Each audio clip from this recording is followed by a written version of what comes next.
Hey, welcome back everybody. Well, in honor of Paul McCartney's, or I guess Sir Paul McCartney's 80th birthday, which just happened a couple days ago, we're going to cover one of fun rockin' tunes that he did off the White Album called Birthday.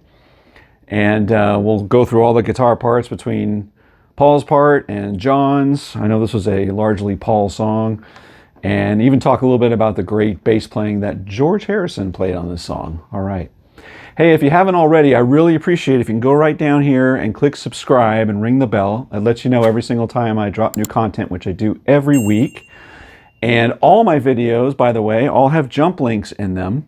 So if you ever want to skip to the part of the song that you want to, or lesson that you want to learn, you can do that at any time and skip some of my yapping.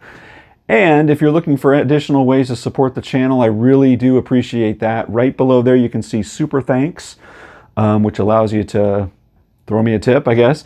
And also there's a brand new Patreon page. It's also linked down in the description below, and go ahead and check that out. Okay, Birthday. So this was one of the great songs that came out of the White Album sessions in 1968. Anyway, this is one of their more rockin' tunes, and we're gonna go right to it. Okay, so we're gonna start with John's guitar part, okay? So there's a John Lennon guitar part that's playing in harmony with Paul McCartney on lead guitar, and then finally George Harrison on bass. So we're going to start with John's guitar part. I wouldn't even describe it as a rhythm. I would describe it as maybe a co-lead. But okay, so here we go.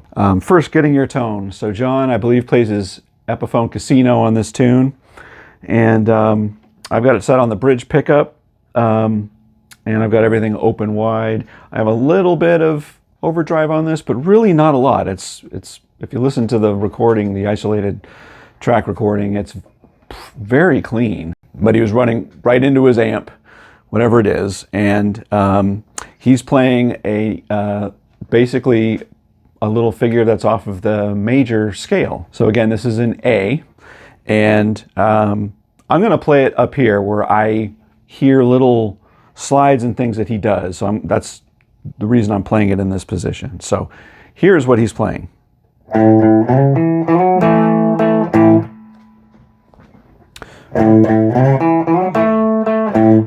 Sometimes he hits a single note. Sometimes he might hit. Most of the time, I think he's hitting single notes though. Now the little part that I think you want to pay attention to, at least to my ear, is this little slide up that he does. So a lot of times you hear, you sort of reflexively want to do, or so sort of hammer on. And there's really not that. It's really, to my ear, there's a slide up going on. So if you're playing it at this position, that would mean that you're doing this. That, not. And you sort of really miss it if that's not there. So that's the A position. And then you switch the same thing to the D position, slide it over one string. Back to A.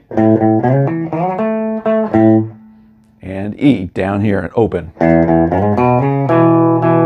You might catch both notes there. Okay, so that's the verses when he's playing on that part. The next part's when it goes to that breakdown. It's just the drum breakdown. And everything comes in on E. So he's just playing a low E, like power chord.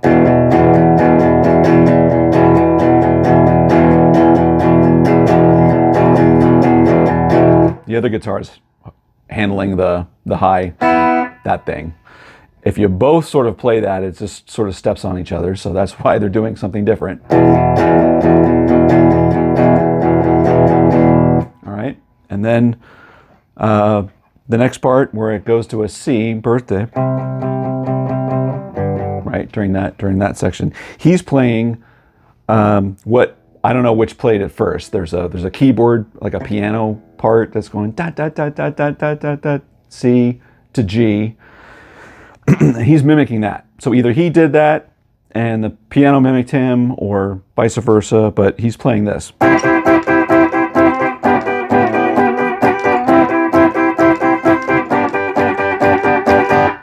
where you can do downstrokes. It's an exercise in left hand muting though, because you have to sort of, it's not, there's definitely a dat, dat, dat, dat. So you're pulling off.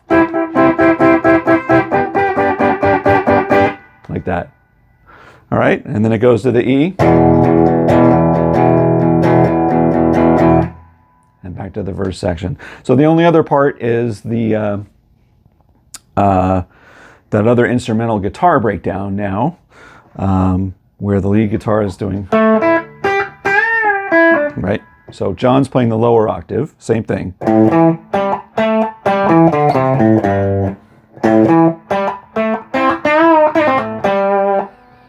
And that's all there is to that. So one more time slowly.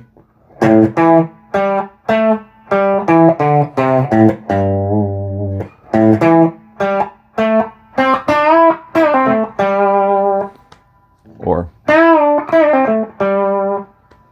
you can flourish to your taste there. But that's the notes and the position. And then very last thing is the outro.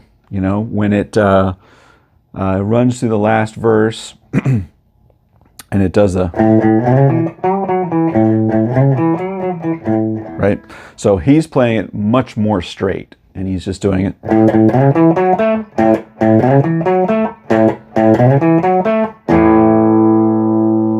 But he hits that, when he gets back to that A note, he's just choking it. All right, so that's John's part. So let's talk about Paul's part. Okay, now Paul's part. Paul's got way more overdrive going on. So here's how I have that set up on my rig. Again, Epiphone Casino. Paul was actually the first in that band to get an Epiphone Casino, which many of you may know. So that's almost certainly on the bridge pickup. Great tone on that. So he's playing the higher part of the harmonized, sort of like the main riff that you hear. So his riff goes like this.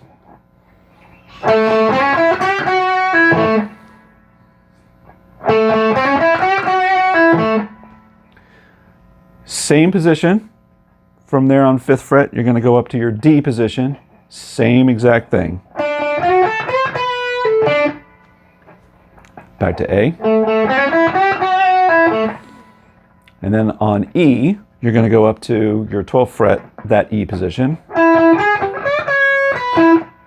And then back. All right. So that's all there is to the verses. When it goes to that, drum breakdown part, followed by the E chord, his E is what you're mostly hearing on the record.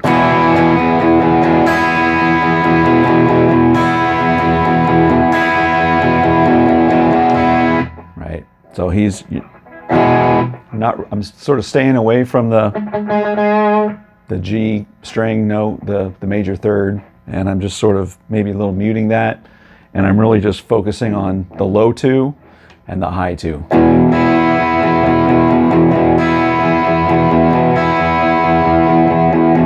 That's all that's happening there. Okay, then you transition to that C to G part. Remember where John is doing this? Right? But Paul's doing this great and doubles the bass line, basically. But he plays this figure starting at C.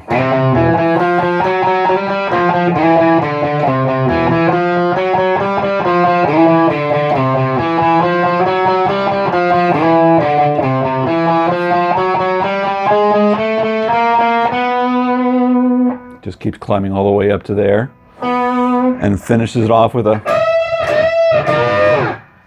there's actually another, he grabs some other notes sort of by mistake or whatever. Something like that. Okay, so that's C part. So it's just a chromatic climb. You start from your C, 3rd fret on 5. And if you picture this C chord, you're just moving from that note to your major 3rd, which is your E on the D string. Right? And you're just going to chromatically walk up till you get to the G note. So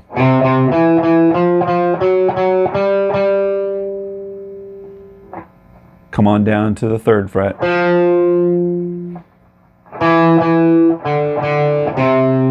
So that's one way you can do it.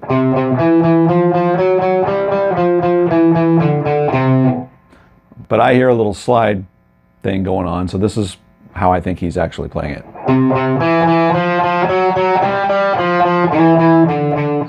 See how that's different? Instead of just a little more boogie to it.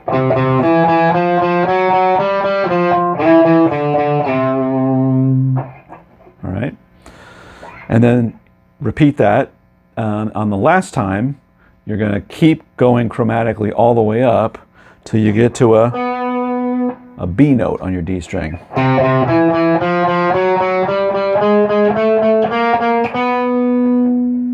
Well, that's how I do it. You could also play it down here at the 1st position.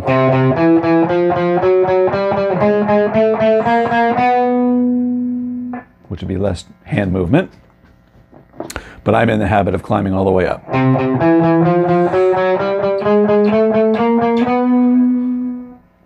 And the reason I lock that, and how I lock that in my mind, why that works, is because you're ending on an E. So you're climbing to that 5th note of the E is where you're going to land, right?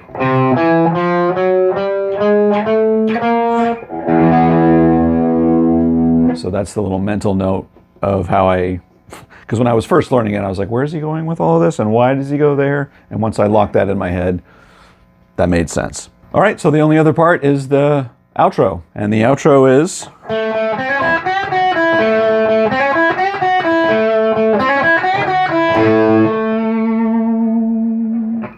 That's all there is to it.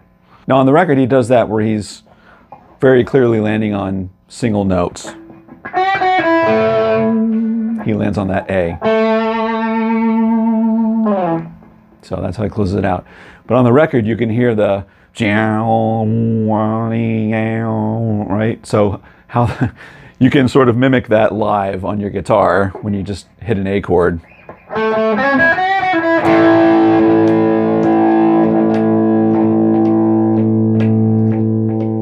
Do one of those. And actually that wasn't done on a guitar. That was on a piano. I was on the piano track, and they were running the piano track through, or it was mic'd up and somehow run through a Vox amp, one of their Vox amps. On the back of some of those solid state Vox amps, there's a knob that changes. It's got like some built-in sort of EQ to it. So you've got a knob setting that's got, I don't know how many, like 1, 2, 3, 4, click, click, click, click kind of settings, and one has sort of more lows accentuated, one has some more mids, maybe higher mids, and then highs. So when you flip that switch, it's click, click, click, click, and you get that sound that sounds like...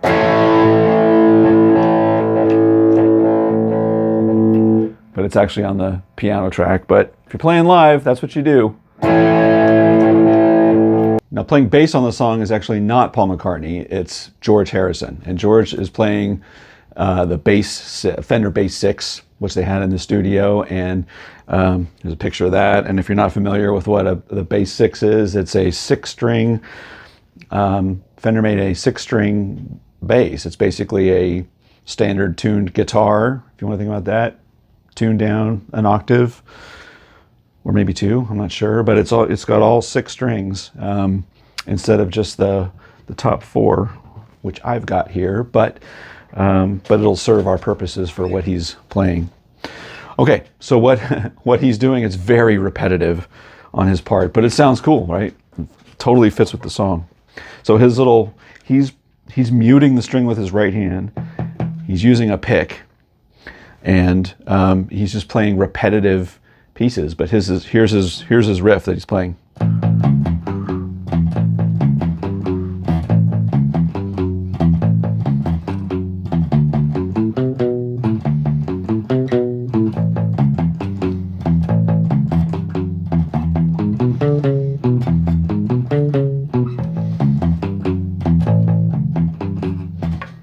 That's it. the whole song for all the verse sections. And all the other parts, he's doubling what others are doing, right? So on this part, he plays the exact same thing that John's playing. And on the C to G part, he's doing the same thing that Paul's doing.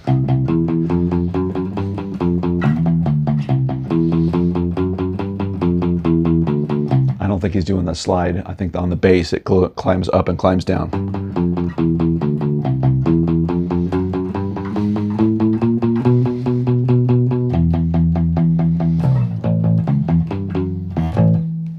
There you go.